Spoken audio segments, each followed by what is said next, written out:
remember about facing him and what it was like in college? Yeah, just physical. He's like kind of just like I had just said, for real. Oh, I thought you was asking my father. Can you just talk about just kind of the uniqueness of this rivalry? Typically, other rivalries, you're in different locations and things like that, but y'all kind of share like similar space too. Yeah, yeah, man. I grew up, in some big rivalries in high school and college, and in NFL, I feel like we have Dolphins and Buffalo and the Patriots. It's cool to be in the same city as them and play against them, but the reality is we root for them, except for when they're playing us, And yeah, man, we know a lot of them guys. You see them around the town, and this will be a cool, experience. We'll go at it for 3 hours, and after you be able to chop it up after and know that for the city for sure. So it's kind of like a brotherly type of relationship. I don't want to say it's brotherly, but it's not a rivalry. I wouldn't say, this is for our fans because we want to give them the bragging rights, but I wouldn't say it's a rivalry. Is it going to be weird? Is it going to be weird to be on the other sideline in your home stadium? Oh, I didn't even think about it. Probably. Yeah. That's where we were last in the preseason. It'll be all right. Yeah, it'll be cool. You don't think about it too much. Garrett, any Giants you're like cool with or friends with? Wandale. I'm trying to think. I don't even know who. Banks, cool.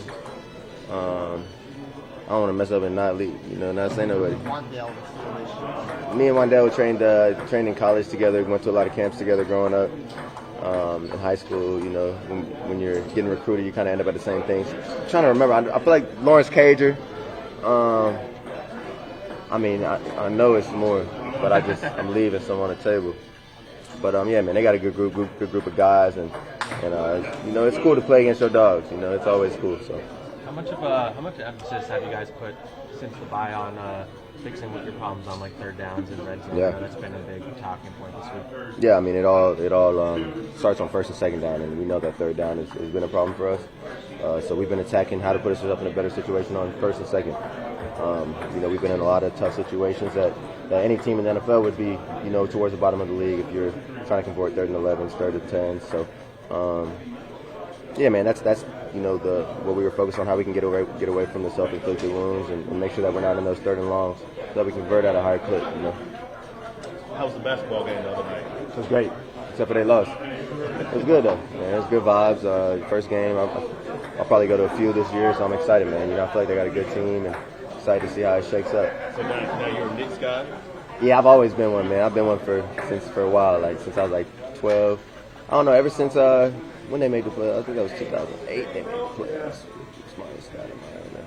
It's probably been 15 years now that I've been a Knicks fan. I love Melo growing up. Yeah, man. He's a bucket. Dalvin, how obviously accomplished so much in your career. How have you dealt with kind of a reduced role this year and just kind of handled that? Just relied on the people that's close to me, really. It's obviously been a different situation for me to be in,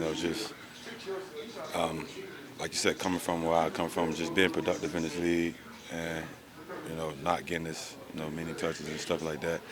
You just adjust. You adjust and, you still sharpen your iron, and that's what I do every day. I still sharpen my iron every day. I prepare the same way as I prepared any other year, so it's still the same for me. Just game day just a little different. Do you, when you talk to the Jets about your role before you signed here, is this what you expected, how you're being used right now? Nah, it wasn't an expectation of me getting X amount of carries or me doing anything. It was just, come in and be productive. And, things change and things happen, and we're right here right now today. If you're not going to be used more, is it something where you'd say, look, why don't you send me to a place where I will be? I think that's a talk, I just sit down with my agent, JD and all the guys, make it best for everybody. But that's something that I have to sit down and talk with my agent and JD about. But for me, I let the business side handle the business side, and for me, I be ready, man. I go to every day I go out there, I bust my ass, I do the things I need to do to be ready when my number called to go out there and perform. Your name has been floating around in the rumor mill with the trading deadline coming up pretty quickly. How do you feel about having your name out there?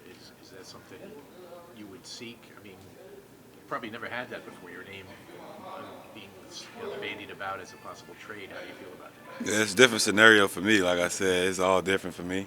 But it's something that I can't control. That my name being floated around in trade rumors might be a good thing, might be a bad thing. You never know. You never know. How do you feel like you've played when you have been out there? I know the role maybe hasn't gone what you expected, but how do you feel like the season has gone for you when you've been out there? The touches I get, I think I get what I need to get. For me, if you watch my career, you know the type of back I am. I get better and better as the game go. More touches, filling the defense out. Just the more touches I get, the better I get as the game go. So still kind of adjusting to that, but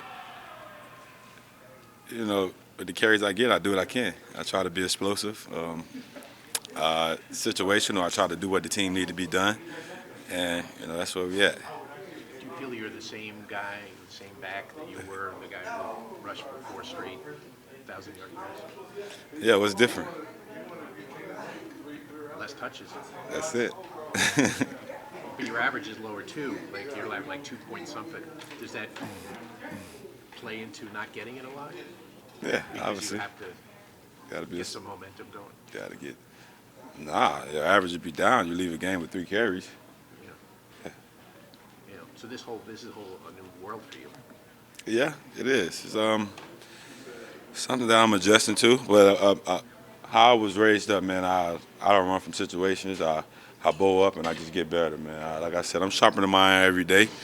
Whenever them carries come my way, I'm gonna be ready to explode and be ready to beat Dalvin. Like, I'm me, man. Like, when the time comes, I'm gonna be me and I'm gonna be ready to go. You said you have to talk to your agent, but have you had those thoughts? Like while, even over the bye, have you had those thoughts that maybe somewhere else would be better? You never know. Like I don't have those talks. Like for me, I think that's like kind of clouding the mind. I think situations I always let situations pan out how they're going to pan out, regardless if whatever's going to happen is going to happen. It was already written. That's just how I think about it. But like for me, like I'm not going to JD office and telling him I want to be somewhere else or anything like that. I'm just sharpening my iron, ready to go, and I'm gonna let the business side handle that. Like I think when a player gets into the business side, I think it kind of dictates how you go about your day every day. And for me, I wake up with a great mindset every day of coming in here and getting better and how to win a football game. So would Lawson you be had said that content the then, injury that you were rehabbing from, kind of set back your, I don't know about conditioning, but like a setback where you were headed into the season, it took you a little while to get up to speed. Do you think that was a factor at all in why maybe the urge hasn't been there, or how do you feel like you were ready at the start of the season?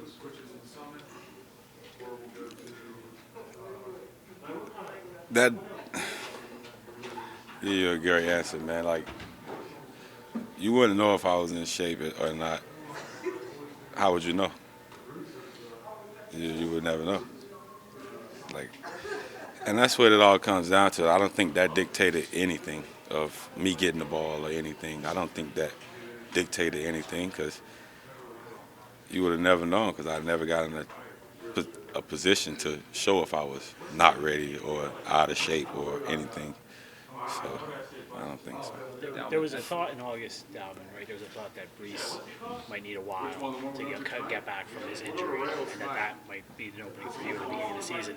Has his kind of quicker recovery and obviously he was explosive pretty quickly this season, do you think that's what's led to kind of a change in plans from what it looked like in August when you signed here? I don't know. I didn't make my decisions off of Brees. I thought teaming up with Brees would be the best thing in the world for the New York Jets. If he was healthy, unhealthy, I thought in my mind, once you do get healthy, this duo right here would be everything the world expected. And that was my plans. Like, I didn't come in here, thinking, all right, Brees going to be out for a while. I'm going to get the carries. Then when he get back, they're going to kind of ease him in. And, that wasn't my mindset. My mindset was come in and be the best version of me. And I know who I am as a player. And, putting us two together with his talent, I think it would be something special. And that was my mind. When you mentioned putting you guys two together, so was it your impression it would be a 50-50 split or 40? Like, it would be more of a split than what it's been? we all thought it was gonna be more than what it's been. Like it's like that's what it is. But like I wasn't thinking of like no percentage of him getting the ball or I'm getting the ball. Like I wasn't thinking like that.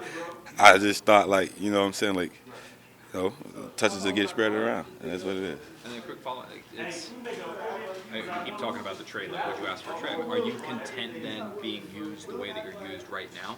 Like if this is how the rest of the season goes, are you okay with that? As a player and as a man, like I said, I prepare myself. I work my tail off, and I just want the situation to be best for both sides, and that's where I'm gonna leave it at right there. Is it frustrating? Yeah, of course it's frustrating. I'm an honest person, man. Like I work, I want to play. That's just anybody, and yeah, it's frustrating because it's new for me. Like I come from getting the ball 20 times a game, or however many times. I come from that. But, yeah, of course it's frustrating, and it's something that I've been adapting to. And like I said, the people that's close to me, helping me, get to where I need to be. How are you feeling physically? You had the back issue towards the end of camp and then earlier in the year. Getting better, Definitely was a little setback in camp and just lingered, but the bye week really helped. Carl, your name has been mentioned with the trade deadline coming up Tuesday as a possibility of getting moved. How would you feel about that if you do get traded? I really haven't thought about it. How would you feel? It really wouldn't affect my life. It would affect yours. I don't know. I haven't really thought about it that much. As your agent hasn't talked to you at all about anything? Of course, my agents talk to me about stuff, but possibility? A lot of stuff is out there, and you kind of do what you want with it, and if stuff happens, it happens. Considering kind of the role you've had this year, the reduced role, would you welcome an opportunity to go somewhere where you can play more? I definitely want to play and contribute because I know I can. I'm definitely I've proven that, and so I always want to contribute. But right now I'm with the Jets, so I definitely want to play more. I definitely want to do what I did last year, then some. Coming off a double Achilles, put up good numbers, and I feel like I can do more. And so, yeah. Have you talked to Robert, Aaron, about why you're not, or if you could see an extended role the rest of the year? Like if this is something where your snaps are going to get back up into the 20s and high 20s? 20s, damn. We've had talks about certain things, and I'd rather keep those conversations between what was said, but not much to it right now. Just I definitely feel like I can contribute a lot more. I can do a lot of the things I did last year. I was very productive.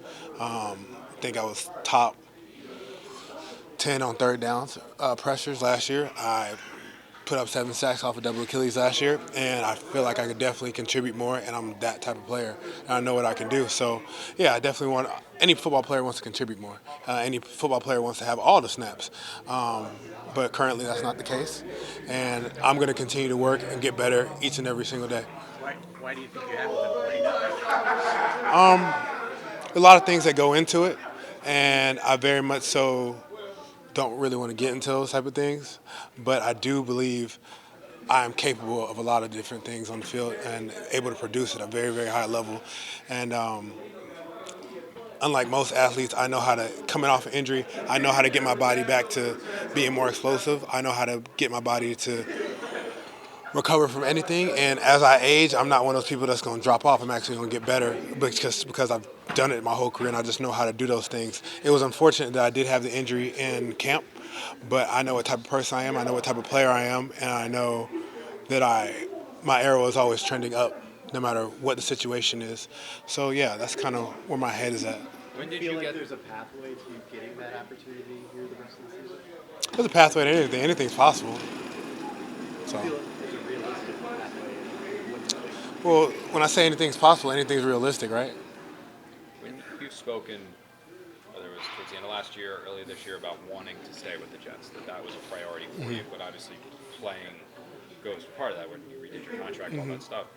Have you been surprised that your role has taken this trajectory, that this has kind of happened to you? Oh, of course, but I mean, any given Sunday, you don't know what's going to happen. You don't know what's going to happen in the league. My first and foremost priority is always to be a football player. I want to play. I want to play. I want to produce because I can. I've done it, and and that's something I know I can do, and that's something I really enjoy doing. But yeah, would I have imagined this being the start to my season? No, definitely not. But I mean, that's life sometimes. It hits you really fast. And yeah, I put in a lot of work this offseason, probably the best offseason I've probably ever had. And then just a setback happens, and you're just like, damn. And a lot of people I feel like would just like go into the crapper and just like, man, this is it. But no, that's not who I am. That's not Carl Lawson. I'm going to continue to be that way, continue to progress. And, the sky's the limit for me no matter what the situation is because that's just how it is. When did you get the indication that your role was diminishing? Was it something that you knew going into the year? Was it when you were inactive? I mean, when did you kind of see like it was heading in this direction? I mean, when you don't play, I guess you figure it out. But yeah, yeah. How would you feel if your agent came to you and says there might be an opportunity to go elsewhere where you would get a lot more playing time? How would you feel about that? I've always wanted to help the Jets win. I've always wanted to be the best version of myself for the team. But at the end of the day, I do want to be a football player. I do want to produce, and I do want to, help because I'm a football player, not a cheerleader. So, yeah, that's kind of where my head is at with that. And my time here so far, I feel like first year, bad situation, tore my Achilles, double Achilles, came back off a double Achilles, produced very, very well. And then now it's just kind of like one of those situations where, in my time here, I'm always trying to do the best I can, treat people with the utmost respect, even you guys, smile, try to be a good teammate, try to produce as much as I possibly can, just be the best version of myself. So, yeah. But this is a day and age, Carl, where players have a lot of say, and players do have a lot of power. So is this something where if you're not going to play this year, would you go to the Jets and say, look, I want to go somewhere, I'm going to play, please trade me, can we look into trades? Because you do have a say. It's not like you have to do what the team says. You don't have to do what the team says, and just like you said, there's lots of different possibilities, and those things will be handled in whatever time that they'll handle. But yeah, I want to play, I want to produce, I want to go out there and ball out and, be a football player. So, yeah, that's the most important thing to me. And if it was, what it was, I know my time here, I feel like has been great. And everybody in this building knows I've treated them with the utmost respect and the utmost professionalism and had fun and tried to help as much as possible. But yeah, that's kind of where I'm at with that. It's just, well. It's almost like you're saying goodbye to us. No, that's not necessarily what I'm saying. What I'm saying is that, yeah, I do everything the right way. I go about my business the right way, and I'm a Jet right now. And as long as I'm a Jet, I'm going to keep getting better. I'm going to go to try to produce as best as possible and be the best version of Carl Lawson I could possibly be. And I know my talents. I know what I could do. I know I could produce. Everybody in here knows I can produce. So it's just one of those things. What are some of the unique traits of the Giant defense that cause some challenges in preparing for them? First, they have very good personnel. They've got some really good interior players. Their defensive line rushing. They've got linebackers that know the system, that have done a really good job. Their back end's really good. So you have their talent, but then they have a very unique system because they do so much. They have every front that you might think of that can show up on tape. They have every pressure that you could ever think of, and brand new ones. They have every all-out pressure, as we call it, when they bring everybody, which we saw in the preseason early in the game. So they just do so many different things that you have to have stuff that can beat that stuff and have answers for when they don't do it. But they just do a whole bunch of stuff. Are there things you could, I guess when Aaron was out there and he's able to diagnose certain pressure factors, it seems like what Wink does a lot is he'll only bring 4 guys, you just have no idea what 4 are coming. So how do you film study that when it seems like it changes every single play? Yeah, it definitely changes by team. There's a lot of different things that you have to prepare for because you don't know what he's going to select out of his large menu. It's like the Cheesecake Factory. You got a little bit of everything that can happen. For us, we have to concentrate on our rules, on how we handle things, because we don't know what we're going to see. We might not see one thing. I think one time a couple years ago went against him, and we never saw one of those pressures. It was a completely different plan. And I think that's what's special about how that organization operates defensively. So for us, we just have to trust our rules and understand that we have the different tools to be able to help us throughout everything and know where our issues are going to be. What kind of challenge is that for Zach when you really don't know what you're going to get? It's a great challenge. I thought it was something that he had to face during the preseason because it was a lot the same stuff in the preseason. You're probably even going to see more because it doesn't count. So there's going to be a lot of experimentation. So for us, it allows us to take all the different things that we do, all the different protections that we have, all the different runs that we have, and truly learn the nuts and bolts on why we try to do each thing. So it allows him to get a better understanding of that. And then when he sees something that's unique or different, it can trigger in his head, I probably don't want to do that, and so I should do something else. So it's very good kind of for the foundation of our system. Tests a lot of things. When you did your self-scouting over the bye, what did you see when you looked at the red zone? We sucked in the red zone, and we sucked on third down. And I think the biggest one has been the self-inflicted wounds. And it's not just one person. It's everybody's kind of take turns. And for us, we got to settle down, and everybody's got to do their job. And I think that was kind of the biggest one. It starts with me doing my job, and then having all those guys be able to do those little things, and then those things will slowly come. There's been a lot of opportunities there for us, and we just got to capitalize on them. Were you I think this happened a little bit last week again. Sam Howell started doing it later on in the game. Was early on when Wink was bringing everybody, he started kind of worrying a little bit about the pressure. Second half, he was like, you know what, that means it's one-on-one outside. Let's take our shot. Do you tell Zach that if they're going to bring everyone, it probably means that Garrett's going to have some opportunities split wide, or other players, Allen? That's a great question. I think everybody has a different philosophy on the things that they would face versus a team like the Giants. For us, we try to base it off the system because we can't just plan on that happening because they'll do that and then they'll drop everyone. So you just have to go within the system. You don't want to overthink it. You don't want to just lock in on one thing because then at the last minute they'll double, triple cover him. So I think for us it's just about our system. Justin Pugh, somebody that you coached at Syracuse, what do you? I didn't think anybody was going to talk about my man Pugh. Pugh's awesome. We had a great experience at Syracuse together. We were together for 3 years.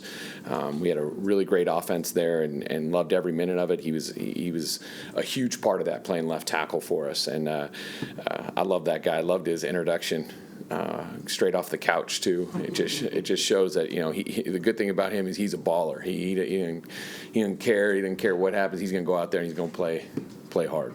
You mentioned the self-inflicted wounds. Can you explain as a play caller what it does to you when sack or penalty and you end up in like 2nd and 15 plus and you're going from there? It's not cool.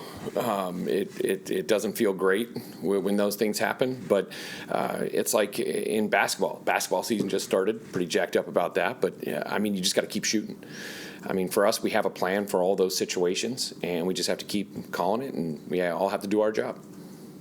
How has, from the start of training camp when he was at right tackle to now at left tackle, how has Mekhi evolved? He went through the injury thing a little bit in the preseason, and now he's been, every week started for you at left tackle. So how has he evolved? He's done a really good job. I think it's been a long process for him, both working through the injuries, like you said, through the training camp, through the OTAs, all that stuff. And, he's worked really hard at his craft, working at that left side. I thought he was doing a really good job at right. It's great to have the flexibility with him to be able to do both from that standpoint. But happy with him and want even more from him. I think he's got so much potential. What challenges does Dexter Lawrence present specifically? I mean, all those guys on the inside are so dynamic. I mean, they're both, I mean, they're huge, they're powerful, they're strong, they're great pass rushers. I think that's the thing for any quarterback. You always want to try to protect the depth of the pocket. And when some of your best players are those guys on the interior, it can cause a lot of havoc in there. So it's going to be a great challenge for the interior three for us this week. And what about Kayvon Thibodeau? Your thoughts on him? Same thing. I mean, he's a great edge rusher. He's a guy that's coming along. He's a young player and you see that at times. But when he turns it on and rolls, I mean, he's a dynamic pass rusher, and we need to be sure we know where he is too. We got to know where they all are. I feel like every week we got good defensive lines we're going against. Earlier this week, Robert said that the trust in Zach really grew in that Kansas City game when you said, okay, let's see what this kid can do. What happened then? What have you seen since that point? I don't know if it wasn't that I didn't necessarily trust Zach in the beginning. I think it's whenever you're in that beginning stages of any relationship, especially in a high-pressure situation like we were and how everything happened, it was just kind of a feel-out period. And then once we got to the Chief game, we kind of zeroed in on how we wanted to attack and go to work. And I think Zach started relaxing and having fun and playing football instead of thinking football. And I think that's what we've seen as everything's gone on, is even today in the walkthrough and practice yesterday, is he's not going out there just what should I do and thinking about so much. He's just going out there and living within the system and understanding the different tools that he has to be able to help himself out and understanding his issues so that he can make a good decision. And I think that's what we've seen. I mean, we haven't scored the points that any of us want to score. We're close, but we're so far away, and there's so much room to grow. So I think that for him, just watching him go out there and play, I think everybody starts trusting him and watching him play, which, again, I say trust, but it's not really a trust. It's fun to watch him play out there. And I think that the more that we see that and we get some more of those plays, I think it's going to continually grow. How has the relationship with Zach evolved then? One more time? Does the relationship with Zach evolve? Like, how does it, continue to grow? From a personal standpoint, he's great. I mean, I think that's always been a great relationship for all of us in that room. We have a really, really great room. And from a football standpoint, it's more just watching him gain the confidence. As he gains more confidence, it just makes everybody have more fun. The more that a quarterback knows what he's doing, where he's going, and he doesn't hesitate, and he believes in his decision, because that's the key in this game, is to make a call, make an adjustment, and whether it's right or wrong, believe in it and understand your issues. And I think that's what he's getting better at. I imagine it was a challenge to go from the offense you had designed for Aaron. Aaron's gone now. You have to, on the fly, adjust to one that is better suited for Zach. Did the bye week complete that process, having some days off, or at least now going into week 8? I mean, do you feel like you've kind of completed that transition? I don't think anything's a completed product. I think it's always evolving and always changing. And it all kind of depends who's out there running routes, who's running the ball, who's throwing the ball. I think it's getting better, and we just have to continually get better. I think in the red zone with Zach, I think he's less than 50% completion rate, maybe around 48 or something like that. What does he need to do better there? Get the completions. Yeah, what's not happening? It's like anything. When you're dealing with third and super longs, it's not great. And you're trying to take shots and be aggressive in the end zone like he is. He's making smart decisions. And I think for the numbers, those you sit there and you say, oh, they're not great. But for us, our confidence lies within his thought process, why he's doing what he's doing. And that's what we have the confidence in, that we'll be able to slowly get over that hump. If Tippmann can't go, you're going to have, I think, your fourth offensive line combination in the first 2 months of the season. How tough is it not to have continuity in that unit? Remember, we talked about it changes the norm. This is normal, especially across the league. I mean, there's so many offensive. I heard about the Giants. I think they had a lot of changes all over the place. In the end, doesn't matter. Whoever's out there has to play at their best capability, and we got to do what's best for them. And we'll keep grinding. Thank you, everyone. All right, appreciate it.